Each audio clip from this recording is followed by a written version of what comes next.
प्रमुख 12 हिंदू देवियों का रहस्य जानिए। ये शब्द देवता सभी धर्मों का आधार है। अंग्रेजी का शब्द डेटी इसी देव और दैत्य से बना है। देवताओं को सुर और दैत्यों को असुर कहा गया है। कुछ धर्मों में ये सुर और असुर प्रचलन में रहा। हिंदू धर्म के ये सभी देवी और देवता अन्य धर्मों में अन्य रूप और रंग में चित्रित किए गए हैं। वरुण और शिव नाम के देवता सुर और असुर दोनों के ही बीच सर्वमान्य माने गए हैं। सत्य पर यदि विरोधाभास का आवरण चढ़ा है तो वह असत्य माना जाता है। ऐसी मान्यता है कि हिंदू देवी देवताओं की संख्या 33 या 36 करोड़ है, लेकिन ये सच नहीं है। वेदों में देवताओं की संख्या 33 कोटि बताई गई है। कोटि का अर्थ प्रकार होता है, जिसे लोगों ने या बताने वाले पंडित ने 33 करोड़ कर दिया। यह विरोधाभास और भ्रम आज तक जारी है। इसी तरह हिंदू धर्म में किसी देवी या देवता की कहानी एक पुराण में अलग है तो दूसरे में अलग। ये पुराण कुछ गुप्तकाल में और कुछ मध्यकाल में संशोधित किए गए हैं। पुराणों से अलग वेद और स्मृतियों को जानना चाहिए। देवी, अप्सरा, यक्षिणी, डाकिनी, शाकिनी और पिशाचिनी आदि में सबसे सात्विक और धर्म का मार्ग है देवी की पूजा, साधना, आराधना और प्रार्थना करना। देवी को छोड़कर अन्य किसी की पूजा या प्रार्थना मान्य नहीं। दक्ष की पुत्रियां भी हैं देवियां। भगवान ब्रह्मा के मानस पुत्रों में से एक प्रजापति दक्ष का पहला विवाह स्वयंभू मनु की तृतीय पुत्री प्रसूति से हुआ। प्रसूति से दक्ष की 24 कन्याएं थीं। दक्ष की दूसरी पत्नी का नाम विरणी था, जिससे दक्ष को 60 कन्याएं मिली। इस तरह दक्ष की 84 पुत्रियां थीं। समस्त दैत्य, गंधर्व, अप्सराएं, पक्षी, पशु सब सृष्टि इन्हीं कन्याओं से उत्पन्न हुए। दक्ष की ये सभी कन्याएं देवी, यक्षिणी, पिशाचिनी आदि कहलाईं। उक्त कन्याओं और इनकी पुत्रियों को ही किसी न किसी रूप में पूजा जाता है। सभी की अलग अलग कहानियां हैं। देवी या देवताओं के सेवकों को गण कहते हैं। देवी और देवताओं के हजारों गण हैं, जिनके माध्यम से देवी या देवता संसार भर की खबर रखते रहते हैं और कार्य करते रहते हैं। जैसे माता दुर्गा के सेवकों में हनुमान और भैरव का स्थान सर्वोच्च है। आओ जानते हैं हिंदू धर्म की प्रमुख 12 देवियों के बारे में, जो आप शायद ही जानते होंगे। माता दुर्गा, ब्रह्मा, विष्णु और महेश के संबंध में हिंदू मानस पटल पर भ्रम की स्थिति है। वे उनको ही सर्वोत्तम और स्वयंभू मानते हैं, लेकिन क्या ये सच है? क्या ब्रह्मा, विष्णु और महेश का कोई पिता नहीं है? वेदों में लिखा है कि जो जन्मा या प्रकट है वही ईश्वर नहीं हो सकता। ईश्वर अजन्मा, अप्रकट और निराकार है। कालांतर में माता दुर्गा को माता पार्वती से जोड़कर 9 रूपों में पूजा जाने लगा। उक्त 9 रूपों के नाम है शैलपुत्री, ब्रह्मचारिणी, चंद्रघंटा, कुष्मांडा, स्कंदमाता, कात्यायनी, कालरात्रि, महागौरी और सिद्धिदात्री। प्रथम शैलपुत्री च, द्वितीयम ब्रह्मचारिणी, तृतीयम चंद्रघंटति कुष्मांडति, चतुर्थकम पंचम स्कंदमातेति, षष्ठ कात्यायनीति च, सप्तम कालरात्रीति, महागौरीति चाष्टमम, नवमं सिद्धिदात्री च नवदुर्गा प्रकीर्तिता। उक्तान्यतानि नामानि ब्राह्मणैव महात्मना।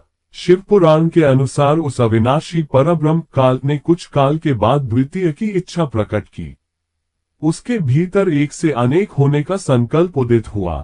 तब उस निराकार परमात्मा ने अपनी लीला शक्ति से आकार की कल्पना की, जो मूर्ति रहित परम ब्रह्म है। परम ब्रह्म अर्थात एकाक्षर ब्रह्म, परम अक्षर ब्रह्म, वह परम ब्रह्म भगवान सदाशिव है। एकांकी रहकर स्वेच्छा से सभी ओर विहार करने वाले उस सदाशिव ने अपने विग्रह शरीर से शक्ति की सृष्टि की, जो उनके अपने श्रीअंग से कभी अलग होने वाली नहीं थी। सदाशिव की उस पराशक्ति को प्रधान प्रकृति, गुणवती माया, बुद्धि तत्व की जननी तथा विकाररहित बताया गया है। वह शक्ति अंबिका, पार्वती या सती नहीं कही गई है। उसको प्रकृति, सर्वेश्वरी, त्रिदेव जननी, ब्रह्मा, विष्णु और महेश की माता, नित्या और मूल कारण भी कहते हैं। सदाशिव द्वारा प्रकट की गई उस शक्ति की 8 भुजाएं हैं। पराशक्ति जगत जननी वह देवी नाना प्रकार की गतियों से संपन्न है और अनेक प्रकार के अस्त्र शक्ति धारण करती है। एकाकिनी होने पर भी वह माया शक्ति संयोगवशात अनेक हो जाती है। उस कालरूप सदाशिव की अर्धांगिनी है दुर्गा। सती और पार्वती हिंदू धर्म की प्रमुख त्रिदेवियों में से एक माता पार्वती को शक्ति और साहस की देवी माना गया है। पार्वती माता अपने पिछले जन्म में सती थी। सती ही शक्ति है। माता सती के ही रूप है काली, तारा, छिन्नमस्ता, षोडशी, भुवनेश्वरी, त्रिपुर भैरवी, धूमावती, बगलामुखी, मातंगी और कमला। पुराणों अनुसार भगवान शिव की 4 पत्नियां थीं। पहली सती जिसने यज्ञ में कूदकर अपनी जान दे दी थी। यही सती दूसरे जन्म में पार्वती बनकर आई, जिनके पुत्र गणेश और कार्तिकेय हैं। फिर शिव की एक तीसरी पत्नी थी जिन्हें उमा कहा जाता था। देवी उमा को भूमि की देवी भी कहा गया है। भगवान शिव की चौथी पत्नी मां काली है। उन्होंने इस पृथ्वी पर भयानक दानवों का संहार किया था। प्रजापति दक्ष की पुत्री सती को शैलपुत्री भी कहा जाता था और उसे आर्यों की राजकुमारी भी कहा जाता था। दक्ष का राज्य हिमालय के कश्मीर इलाके में था और कुछ लोग अन्य स्थान बताते हैं। ये देवी ऋषि कश्यप के साथ मिलकर असुरों का संहार करती थी। अपने पति शिव का अपमान होने के कारण सती ने अपने पिता दक्ष के यज्ञ में कूदकर अपनी देहलीला समाप्त कर ली थी। माता सती की लाश को लेकर ही शिव जगह जगह घूमते रहे। जहां जहां देवी सती के अंग और आभूषण गिरे, वहां वहां शक्तिपीठ निर्मित होते गए। इसके बाद माता सती ने पार्वती के रूप में हिमालयराज के यहाँ जन्म लेकर भगवान शिव की घोर तपस्या की और फिर से शिव को प्राप्त कर पार्वती के रूप में जगत में विख्यात हुई। इनके गणेश और कार्तिकेय 2 प्रमुख पुत्र हैं। इनका विशेष दिन शुक्रवार को माना गया है। अगले पन्ने पर तीसरी देवी अदिति। प्राचीन भारत में अदिति की पूजा का प्रचलन था, लेकिन अब नहीं है। देवताओं की माता का नाम अदिति है। अदिति के पुत्रों को आदित्य कहा गया है। 33 देवताओं में अदिति के 12 पुत्र शामिल हैं, जिनके नाम इस प्रकार हैं: विवस्वान, अर्यमा, पूषा, त्वष्टा, सविता, भग, धाता, विधाता, वरुण, मित्र, इंद्र और त्रिविक्रम भगवान वामन। 12 आदित्यों के अलावा 8 वसु, 11 रुद्र और 2 अश्विन कुमार मिलाकर 33 देवताओं का एक वर्ग है। समस्त देव कुलों को जन्म देने वाली अदिति देवियों की भी माता है। अदिति को लोकमाता भी कहा गया है। अदिति के पति ऋषि कश्यप ब्रह्मा जी के मानस पुत्र मरीचि के विद्वान पुत्र थे। मान्यता के अनुसार इन्हें अनिष्टनेमि के नाम से भी जाना जाता है। इनकी माता कला करदम ऋषि की पुत्री और कपिल देव की बहन थी। अदिति के पुत्र विवस्वान से मनु का जन्म हुआ। महाराज मनु को इक्ष्वाकु, नृग, दृष्ट, शर्याति, नरिष्यंत, प्रांशु, नाभाग, दिष्ट, करुष और पृषध्र नामक 10 श्रेष्ठ पुत्रों की प्राप्ति हुई। उल्लेखनीय है कि विवस्वान को ही सूर्य कहा गया है, जिनकी आकाश में स्थित सूर्य ग्रह से तुलना की गई। शत्रुपा वर्तमान विश्व के प्रथम मानव स्वयंभू मनु की पत्नी का नाम शत्रुपा था। विश्व की प्रथम स्त्री होने के नाते उन्हें जगत जननी भी कहा जाता है। इनका जन्म ब्रह्मा के वामान से हुआ था। इन्हें प्रियव्रात, उत्तानपाद आदि 7 पुत्र और देवहूति, आकुति तथा प्रसूति नामक 3 कन्याएं हुई थीं। रामचरितमानस के बालकांड में मनु शत्रुपा के तप एवं वरदान का उल्लेख मिलता है। अभगच्छत राजेंद्र देविका विश्रुताम प्रसूरतेत्र विप्राना श्रुवते भर्तर्षभ। महाभारत। वितस्ता नदी की शाखा देविका नदी के तट पर मनु और शत्रुपा की उत्पत्ति हुई थी। यह नदी वर्तमान में कश्मीर में बहती है। शत्रुप के पुत्र उत्तानपाद की सुनीति और सुरुचि नामक 2 पत्नियां थीं। राजा उत्तानपाद के सुनीति से ध्रुव तथा सुरुचि से उत्तम नामक पुत्र उत्पन्न हुए। ध्रुव ने बहुत प्रसिद्धि हासिल की थी। स्वयंभू मनु के दूसरे पुत्र प्रियव्रत ने विश्वकर्मा की पुत्री बहिर्ष्मति से विवाह किया था, जिनसे आग्नेध्र, यज्ञबाहु, मेधातिथि आदि 10 पुत्र उत्पन्न हुए। प्रियव्रत की दूसरी पत्नी से उत्तम, तामस और रैवत ये 3 पुत्र उत्पन्न हुए, जो अपने नाम वाले मनवंतरों के अधिपति हुए। महाराज प्रियव्रत के 10 पुत्रों में से कवि, महावीर तथा सवन ये 3 नैष्ठिक ब्रह्मचारी थे और उन्होंने संन्यास धर्म ग्रहण किया था। अगले पन्ने पर 5वीं देवी माता सरस्वती। भारत में एक सारस्वत समाज है। संभवतः सरस्वती नदी के किनारे रहने के कारण ये नाम पड़ा हो, जैसे कि सरयूपारीय ब्राह्मण अर्थात सरयू नदी के आसपास रहने वाले ब्राह्मण। देवी सरस्वती हिंदू धर्म की प्रमुख त्रिदेवियों में से एक माता सरस्वती को ज्ञान की देवी माना गया है। हंस पर विराजमान मां सरस्वती ने धवल वस्त्र धारण किए हैं। सरस्वती के हाथ वीणा के वर्दन से शोभित हैं। संगीत, कला, शिक्षा और ज्ञान की देवी है सरस्वती। सरस्वती के नाम पर ही एक नदी का नाम सरस्वती था, जो प्राचीन काल में शिवालिक की पहाड़ियों से निकलकर हरियाणा और राजस्थान में बहती थी और सिंधु खाड़ी, अरब की खाड़ी में समाहित हो जाती थी। अगले पन्ने पर 6ठी देवी माता लक्ष्मी, भगवान विष्णु की पत्नी और ऋषि भृगु की पुत्री देवी लक्ष्मी त्रिदेवियों में से एक है, जो धन और समृद्धि को देने वाली मानी गई है। लक्ष्मी माता का वाहन उल्लू है और वह लक्ष्मी क्षीर सागर में भगवान विष्णु के साथ कमल पर वास करती हैं। आनंद, कर्दम, श्रीदश्चिक्लित इति विश्रुत ऋषय श्रिय पुत्राश्च मयि श्रीदेवी देवता। ऋग्वेद 4:5-6। लक्ष्मी जी को 2 रूपों में पूजा जाता है, श्री रूप और लक्ष्मी रूप। इनका विशेष दिन शुक्रवार को माना गया है। भगवती लक्ष्मी के 18 पुत्र कहे गए हैं, जिसमें प्रमुख हैं आनंद, कर्दम, श्रीद और चिक्लित। अगले पन्ने पर 7वीं देवी गायत्री। गायत्री नाम से ऋग्वेद में एक सबसे लंबा छंद है। गायत्री को आद्याशक्ति प्रकृति के 5 स्वरूपों में एक माना गया है। यही वेद माता कहलाती हैं। किसी समय ये सविता देव की पुत्री के रूप में अवतीर्ण हुई थी, इसलिए इनका नाम सावित्री पड़ गया। इनका विग्रह तपाए हुए स्वर्ण के समान है। वेदों में आदिति के अलावा सविता का भी कई जगहों पर उल्लेख मिलता है। पद्म पुराण के अनुसार वज्रनाश नामक राक्षस का वध करने के पश्चात ब्रह्मा जी ने संसार की भलाई के लिए पुष्कर में एक यज्ञ करने का फैसला किया। ब्रह्मा जी यज्ञ करने हेतु पुष्कर पहुंच गए, लेकिन किसी कारणवश सावित्री जी समय पर नहीं पहुंच सकी। यज्ञ को पूर्ण करने के लिए उनके साथ उनकी पत्नी का होना जरूरी था, लेकिन सावित्री जी के नहीं पहुंचने की वजह से उन्होंने एक कन्या गायत्री से विवाह कर यज्ञ शुरू किया। उसी दौरान देवी सावित्री वहां पहुंची और ब्रह्मा के बगल में दूसरी कन्या को बैठा देख क्रोधित हो गईं। उन्होंने ब्रह्मा जी को शाप दिया कि देवता होने के बावजूद कभी भी उनकी पूजा नहीं होगी। तब सावित्री से सभी देवताओं ने विनती की कि अपना शाप वापस ले लीजिए, लेकिन उन्होंने नहीं लिया। जब गुस्सा ठंडा हुआ तो सावित्री ने कहा कि इस धरती पर सिर्फ पुष्कर में आपकी पूजा होगी। अगले पन्ने पर 8वीं देवी श्रद्धा। श्रद्धा कर्दम ऋषि एवं देवहूति की तृतीय कन्या थी। श्रद्धा का विवाह अंगिरा ऋषि के साथ हुआ था। अंगिरा और श्रद्धा से सिनीबाला, कुहू, राका एवं अनुमति नामक पुत्रियां तथा तथ्य और बृहस्पति नामक पुत्र हुए। बृहस्पति देवताओं के गुरु हैं।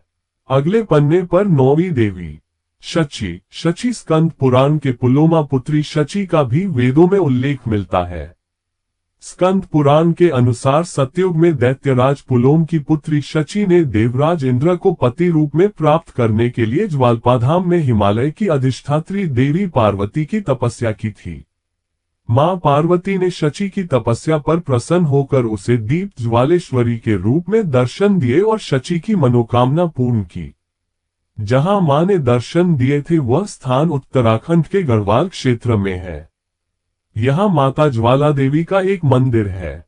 देवी शची को इंद्राणी कहा जाता है।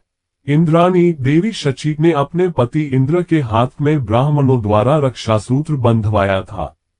उन्होंने ऐसा इसलिए किया क्योंकि उस समय देवासुर संग्राम चल रहा था। रक्षासूत्र बांधकर जब इंद्र ने युद्ध किया तो वे विजयी हुए। कुछ लोगों का मानना है कि तभी से रक्षाबंधन का ये पर्व शुरू हुआ। अगले पन्ने पर 10वीं देवी सावित्री। ब्रह्मा की पत्नी का नाम सावित्री देवी है। ब्रह्मा ने एक और स्त्री से विवाह किया था जिसका नाम गायत्री है। सावित्री की एक पुत्री का नाम सरस्वती है। एक दूसरी सावित्री भी इतिहास में प्रसिद्ध है, जो राजकुमार सत्यवान की पत्नी और मद्रदेश की राजकुमारी थी। वट सावित्री का व्रत इसी सत्यवान की पत्नी के नाम से होता है। मद्रदेश के राजा को ये पुत्री ब्रह्मा की पत्नी सावित्री देवी की आराधना करने के बाद प्राप्त हुई थी, इसलिए उन्होंने इसका नाम सावित्री ही रख दिया था। ये वही सावित्री है जिसने यमराज से अपने मृत पति को जिंदा करवा लिया था। अगले पन्ने पर 11वीं देवी गंगा देवी गंगा पर्वतों के राजा हिमवान और उनकी पत्नी मीना की दूसरी पुत्री थी। इस प्रकार से वे माता पार्वती की बहन थी। उनका पालन पोषण स्वर्ग में ब्रह्मा जी के संरक्षण में हुआ था। इसी देवी के नाम पर एक नदी का नाम गंगा रखा गया था। गंगा नदी भी स्वर्ग हिमालय का एक क्षेत्र की नदी थी, जिसे राजा भागीरथ के अथक प्रयासों से धरती पर लाया गया था। गंगा देवी को मकर नामक वाहन पर बैठकर नदी में विचरण करने वाली देवी माना गया है, जो प्राचीन काल में गंगा नदी में विचरण करती थी। गंगा एकमात्र ऐसी नदी है जो तीनों लोकों में बहती है, स्वर्ग, पृथ्वी तथा पाताल। इसलिए संस्कृत भाषा में उसे त्रिपथगा, तीनों लोकों में बहने वाली कहा जाता है। स्कंद पुराण के अनुसार देवी गंगा कार्तिकेय मुरुगन की सौतेली माता है। कार्तिकेय को शिव और पार्वती का पुत्र माना गया है। एक मान्यता के अनुसार पार्वती ने अपने शारीरिक दोषों से जब गणेश को उत्पन्न किया था, तब वे गंगा के पवित्र जल में डुबोने के बाद जीवित हो उठे थे। इसलिए कहा जाता है कि गणेश की दो माताएं हैं, पार्वती और गंगा। यही कारण है कि भगवान गणेश को द्विमात्र तथा गंगेय भी कहा जाता है। उल्लेखनीय है कि भीष्म भी गंगा के पुत्र थे। दरअसल भीष्म 8 वसुगुणों में एक द्योस थे, जो शाप के चलते मनुष्य योनि में गंगा के गर्भ से जन्मे थे। विद्वानों के अनुसार ब्रह्मवैवर्त पुराण की मान्यता है कि विष्णु जी की 3 पत्नियां थीं, जिनकी आपस में बनती नहीं थी। इसलिए अंत में उन्होंने केवल लक्ष्मी जी को अपने साथ रखा और गंगा को शिव जी तथा सरस्वती को ब्रह्मा जी के पास भेज दिया था। ब्रह्मवैवर्त पुराण। अगले पन्ने पर 12वीं देवी उषा। उषा को सुबह की देवी माना गया है। किसी भी प्रकार की चमक या प्रकाश को उषा कहा जाता है। कई बार चांदनी के विशिष्ट अर्थ में भी इस शब्द का प्रयोग होता है। ऋग्वेद में उषा को द्यौ की पुत्री कहा गया है। द्यौ आकाश को ऋग्वैदिक कालीन देवों में सबसे प्राचीन माना जाता है। तत्पश्चात पृथ्वी भी दोनों द्यौवा व पृथ्वी के नाम से जानी जाती थी। आकाश को सर्वश्रेष्ठ देवता तथा सोम को वनस्पति देवता के रूप में माना जाता था। रात्रि, अंधकार, प्रकाश और मृत्यु का उषा से गहरा संबंध है और यह संबंध स्वाभाविक रूप में सविता और सावित्री से भी जुड़ा हुआ है। अगले पन्ने पर अंत में जानिए दक्ष की पुत्रियों के नाम। प्रसूति से दक्ष की 24 पुत्रियां श्रद्धा, लक्ष्मी, धृति, तुष्टि, पुष्टि, मेधा, क्रिया, बुद्धि, लज्जा, वपु, शांति, सिद्धि, कीर्ति, ख्याति, सती, संभूति, स्मृति, प्रीति, क्षमा, सन्नति, अनुसूया, ऊर्जा, स्वाहा और स्वधा। पुत्रियों के पति के नाम। कश्मीर के राजा दक्ष ने अपनी 13 पुत्रियों का विवाह धर्म से किया। ये 13 पुत्रियां हैं श्रद्धा, लक्ष्मी, धृति, तुष्टि, पुष्टि, मेधा, क्रिया, बुद्धि, लज्जा, वपु, शांति, सिद्धि और कीर्ति। इसके बाद ख्याति का विवाह महर्षि भृगु से, सती का विवाह रुद्र शिव से, संभूति का विवाह महर्षि मरीचि से, स्मृति का विवाह महर्षि अंगिरस से, प्रीति का विवाह महर्षि पुलत्स्य से, सन्नति का कृत से, अनुसूया का महर्षि अत्रि से, ऊर्जा का महर्षि वशिष्ठ से, स्वाहा का पितरस से हुआ। वीरनी से दक्ष की 60 पुत्रियां मरुवती, वसु, जामी, लंबा, भानु, अरुंधति, संकल्प, मुहूर्त, संध्या, विश्वा, अदिति, दिति, दनु, काष्ठा, अरिष्टा, सुरसा, इला, मुनि, क्रोधवशा, ताम्रा, सुरभि, सरमा, तिमि, कृतिका, रोहिणी, मृगशिरा, आर्द्रा, पुनर्वसु, सुनृता, पुष्य, अश्लेषा, मेघा, स्वाति, चित्रा, फाल्गुनी, हस्ता, राधा, विशाखा, अनुराधा, ज्येष्ठा, मूला, आषाढ़, अभिजीत, श्रावण, सर्विष्ठ, शताभिषेक, प्रोष्ठपदस, रेवती, अश्वयुज, भरणी, रति, स्वरूपा, भूता, स्वधा, अर्ची, दिशाना, विनीता, कद्रू, पतंगी और यामिनी। वीरनी पुत्रियों और उनके पति के नाम इस प्रकार हैं। धर्म से वीरनी की 10 कन्याओं का विवाह हुआ। मरुप्ती, वसु, जामी, लंबा, भानु, अरुंधति, संकल्प, मुहूर्त, संध्या और विश्वा। तारांकन। इसके अलावा महर्षि कश्यप से दक्ष ने अपनी 13 कन्याओं का विवाह किया। अदिति, दिति, दनु, काष्ठा, अरिष्ठा, सुरसा, इला, मुनि, क्रोधवशा, ताम्रा, सुरभि, शर्मा और तिमी। महर्षि कश्यप को विवाहित 13 कन्याओं से ही जगत के समस्त प्राणी उत्पन्न हुए। वे लोकमाताएं कही जाती हैं। इन माताओं को ही जगत जननी कहा जाता है।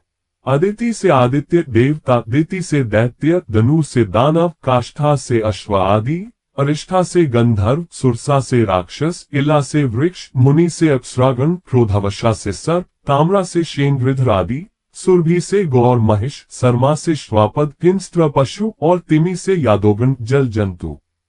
इसके अलावा चंद्रमा से 27 कन्याओं का विवाह किया गया। कृतिका, रोहिणी, मृगशिरा, आर्द्रा, पुनर्वसु, सुनृता, पुष्य, अश्लेषा, मेघा, स्वाति, चित्रा, फाल्गुनी, हस्ता, राधा, विशाखा, अनुराधा, ज्येष्ठा, मूला, आषाढ़, अभिजीत, श्रावण, सर्विष्ठ, शताभिषेक, प्रोष्ठपदस, रेवती, अश्वयुज, भरणी। उक्त कन्याओं को नक्षत्र कन्याएं भी कहा जाता है। हालांकि अभिजीत को मिलाकर कुल 28 नक्षत्र माने गए हैं। उक्त नक्षत्रों के नाम इन कन्याओं के नाम पर ही रखे गए हैं। इसके अलावा बची 9 कन्याओं का विवाह रति का कामदेव से, स्वरूपा का भूत से, स्वधा का अंगिरा प्रजापति से, अर्ची और दिशाना का कृषश्वा से, विनीता, कद्रू, पतंगी और यामिनी का तार्क्ष्य कश्यप से। इनमें से विनीता से गरुड़ और अरुण, कद्रू से नाग, पतंगी से पतंग और यामिनी से शलभ उत्पन्न हुए।